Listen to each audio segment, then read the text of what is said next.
여러분 안녕하십니까? 뉴스데스크 제주입니다.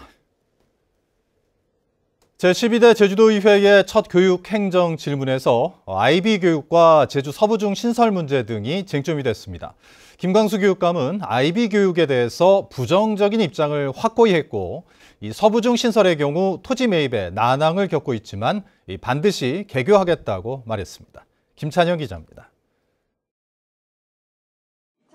스위스 비영리 교육재단이 운영하는 국제표준 교육과정으로 전 세계 150여 개국이 활용하고 있는 IB 교육. 이성문정 교육감의 핵심 정책으로 제주에선 표선과 성산 지역 7개 학교와 북초등학교에서 운영하고 있습니다.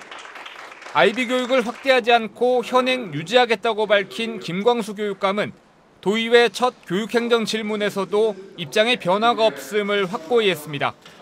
교육감께서 취임하면서 더 이상의 IB 교육 확대는 없다고 입장을 밝히자 향후 IB 교육의 방향성에 대해 염려의 목소리들이 들려오고 있습니다.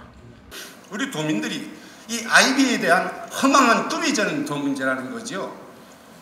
이 프로그램을 운영하면 학생들이 성적이 부쩍는다고 생각을 하는 겁니다.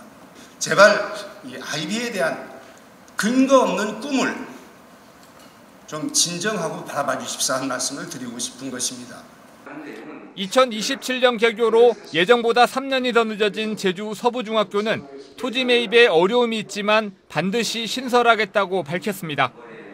나는 언제까지 하겠어? 이 말이 안 나왔어요. 서부중은 이성문 교육감, 전임 교육감의 공약이고 나에게는 없다. 혹시 이렇게 하는 거 아닌가? 이런 걱정이 됐습니다. 어떻게 생각을 하십니까? 취임한 지 석 달도 안 됐지 않습니까? 그렇죠. 이제 토지주를 만나면 몇 번이나 만났겠습니까? 제주의 교육에 손님이 오셨을 때 모시고 가서 자랑할 만한 학교를 짓겠습니다. 신제주권 여중고 신설도 도마에 올랐습니다. 의원들은 신제주 여중고 신설을 선거용 공약으로만 활용했다고 지적했고, 김광수 교육감은 이전 또는 신설을 먼저 결정하겠다고 밝혔습니다.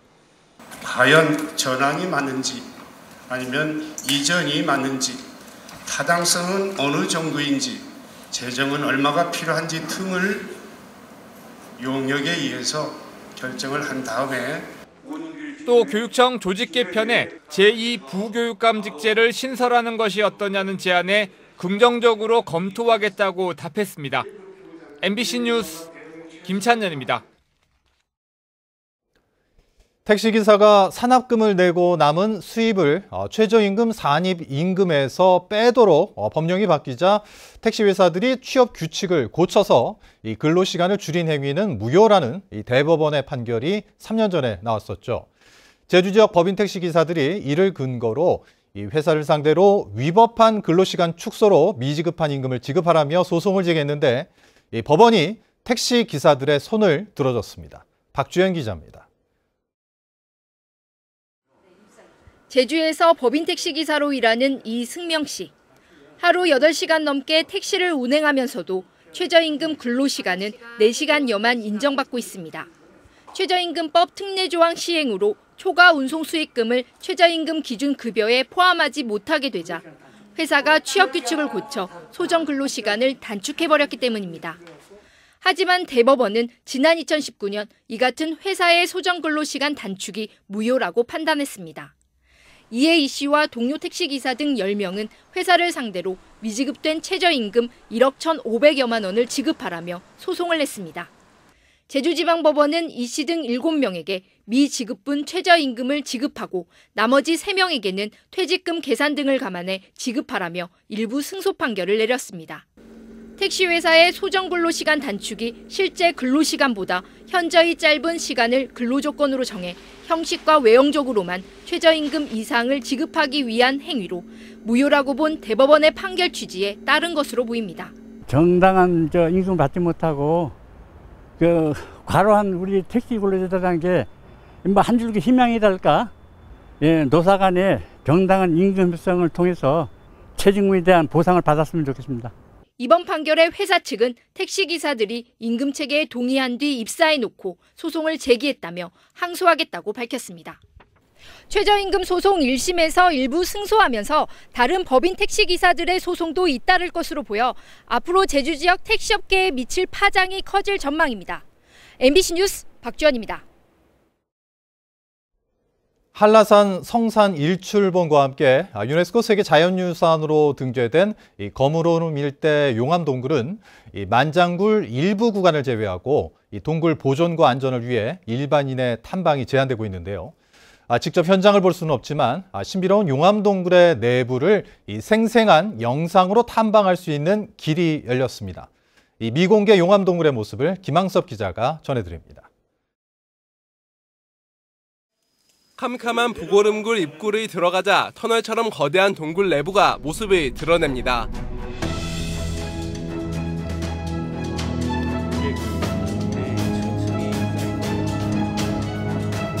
바닥에는 용암이 밧줄 모양으로 굳은 모습이 선명합니다. 벽면에는 용암이 동굴벽을 타고 흘러내리면서 빚어낸 커튼 모양의 주름이 시선을 사로잡습니다. 보존 상태도 뛰어나고, 그리고 동굴이 이제 위치해 있는 위치 자체가 그 뱅디굴이랑 그 만장굴 사이에 이렇게 위치를 해 있거든요. 그래서 전체 거무노름 용암 동굴계의 이제 완전성 측면에서도 중요한 의미를 가지고 있고, 동굴 길이가 2km를 넘는 우산정굴. 사람의 손길이 닿지 않은 수풀이 가득한 바위를 내려가면 동굴 입구가 등장합니다. 입구에는 용암이 굳을 당시 산화된 붉은색 돌들이 층층이 쌓여 있습니다. 용암 동굴 천장은 마치 퍼즐 조각을 붙여놓은 듯 다양한 모양이 신비를 더합니다. 거무노름 용암 동굴계 상류에 있는 부고름굴과 우산정굴은 지난 2018년 거무노름 용암 동굴계로 유네스코 세계자연유산에 등재됐습니다. 하지만 동굴 보존과 입구 출입이 위험할 정도로 험해 안전상의 이유 등으로 일반인들의 탐방은 통제됐습니다. 이렇게 탐방이 어려운 용암 동굴 내부를 앞으로는 영상으로 탐방할 수 있게 됩니다. 제주영상문화산업진흥원이 제주세계자연유산센터의 허가를 받아 미공개 동굴인 부고름굴과 우산정굴 두 곳의 내부를 고해상 카메라로 촬영했고, 제작된 영상은 다음 달부터 홈페이지에 공개할 예정입니다. 이 결과물을 공공저작물로 등록함으로써 전 국민이 활용할 수 있다는 거에 의의를 두고 있고, 앞으로도 이런 비공개 구간이라든지 천연기념물 등 일반인들이 쉽게 접근하지 못하는 장소에 대해서 이런 촬영 결과물을 계속 대중에게 공개함으로써 이번 용암동굴을 포함해 지금까지 영상으로 공개된 제주의 자연은 한라산과 주상절리 등 16곳. 국내 연구와 교육 자료뿐만 아니라 해외에도 제주의 자연유산을 알리는 데 큰 역할이 기대되고 있습니다. MBC 뉴스 김항섭입니다.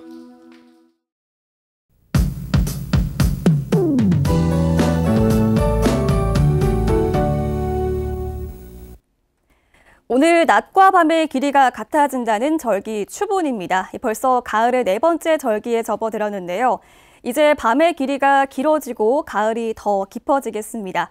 주말에도 선선한 가을바람이 불면서 나들이 즐기기 좋고 산책하기 좋겠습니다. 일요일에는 구름이 많이 껴서 하늘빛이 흐려지겠고요. 아침 저녁으로 쌀쌀한 만큼 체온 조절에 힘써 주시기 바랍니다. 내일은 서쪽에 위치한 고기압의 영향으로 대체로 맑겠는데요. 구름 사이로 가을 햇살이 강해서 제주시는 자외선 지수가 매우 높겠습니다. 내일 늦은 오후부터는 차차 구름의 양이 많아지겠습니다. 내일 아침은 오늘보다 쌀쌀하겠는데요. 산지는 11도까지 떨어지겠고요. 그 밖의 지역은 18도 안팎으로 오늘 아침보다 2도가량 낮겠습니다. 한라산 가을 산행 계획하신 분들은 얇은 여보로 준비하셔서 체온 조절 잘 해주시기 바랍니다. 내일 낮 기온은 북부 지역이 24도, 남부 지역 25도까지 오르겠고요. 서부와 동부 지역 23도로 낮 동안 선선하겠습니다. 한편 15호 태풍 탈라스는 일본 도쿄 쪽으로 향할 것으로 보이는데요. 때문에 기압 차이에 의해서 제주 남쪽 먼바다로는 내일 새벽부터 바람이 강하게 불겠습니다. 풍랑주의보가 발효되겠고요. 물결이 3m까지 매우 높게 일겠습니다. 그 밖에 제주 해상으로는 물결이 잔잔하겠습니다. 당분간 뚜렷한 비 소식은 없겠는데요. 다만 월요일에는 저기압의 영향으로 하늘이 흐리고 비가 올 가능성이 있겠습니다. 주말 동안 기상정보 참고하시기 바랍니다. 기상정보였습니다. 제주에서 어제 코로나19 신규 확진자 206명이 발생했고 오늘은 오후 5시까지 174명이 확진 판정을 받았습니다. 최근 일주일 도내 신규 확진자는 1,900여 명으로 전주보다 700여 명 감소했습니다. 한편 제주도는 정부 방침에 따라 오는 26일부터 실외 마스크 착용 의무 조치는 해제되지만 실내 마스크 착용 의무는 그대로 유지된다고 밝혔습니다. 제주 해녀와 경상북도에서 온 출항 해녀들의 교류 시간이 마련돼 눈길을 끌었습니다. 제주도는 지난달 경상북도가 제주 해녀들을 독도로 초청한 것에 대한 답례로 제주시 아젠토 피오레 컨벤션에서 제주와 경북 해녀 교류 행사를 열어 해녀 문화 전승과 확대를 위한 협력 방안을 논의했습니다. 한편 내일은 제주시 구자읍 해녀박물관 일대에서 제주 해녀축제 개막식과 기념식이 열리고 모레까지 해녀 물질 체험과 마당극 공연 등 다양한 프로그램이 이어집니다. 제1제주인 1세 돕기를 위한 특별 생방송 나의 살던 고향은이 오늘 오후 6시부터 1시간 동안 제주 MBC 공개홀에서 생방송으로 진행됐습니다. 제주 MBC와 제주 사회복지 공동모금회는 지난달부터 제1제주인 1세 돕기 특별 모금을 벌였고 모아진 성금은 제1제주인들의 생계비와 의료비 등에 지원됩니다. 뉴스데스크 제주를 마칩니다. 시청해주신 여러분 고맙습니다.